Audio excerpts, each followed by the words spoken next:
পৃথিবীর মানুষেরা শোনো, আল্লাহ তাআলা বলেন এই পৃথিবীর মধ্যে যারা মুসলমান তারা অবশ্যই আল্লাহকে ভালোবাসতে চায়, আল্লাহর ভালোবাসাও পেতে চায়।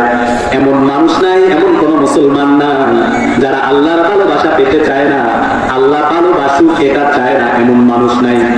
আল্লাহ তাআলা এখানে শর্ত দিলেন। আল্লাহ রাব্বুল আলামিন বলছেন, কুলিন কুনতুম তুহিব্বুনাল্লাহ ফাত্তাবিউনি ইউহিব্বুকুমুল্লাহ ওয়া ইয়াগফির লাকুম যুনুবাকুম ওয়াল্লাহু গফুরুর রহিম।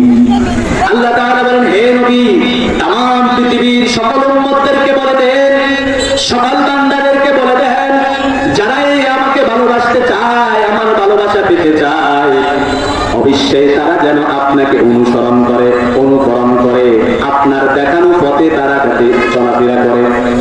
এখন আপনারা বলেন, রাসূল কি এনজিওর সাথে কোনো সম্পর্ক রাখছিল? রাসূলের সাথে এনজিওর সাথে কোনো সম্পর্ক ছিল না, রাসূলের সাথে সুদের সাথে কোনো সম্পর্ক ছিল না। রাসূল যে দল করতো আপনি সে দল করেন, রাসূল যে কোরআনের রাজনীতি করতো আপনি সে রাজনীতি করেন। এটা যদি আপনি না করেন, কিভাবে আপনি বলতে পারেন আমি রাসূলের বন্ধু, রাসূল আমার বন্ধু? আপনি কিভাবে বলবেন? আপনি কিভাবে বলবেন রাসূলকে আমি অনুসরণ করি, রাসূল আমার নেতা? আপনি কিভাবে বলবেন? আপনার খাওয়ার সময় রাসূলের সুন্নাহ নাই, আপনার মেয়ে বিয়ে বিবাহ দেওয়ার সময় সুন্নাহ নাই। রাসূল যেভাবে চলছেন আপনার জীবনটাকে এমন নাকি? আপনি মসজিদের বাইরে আপনার নেতা বেনামাজি বানাইছেন, আর মসজিদে ঢোকার পরে বলেন যে আমার নেতাটা রাসূল।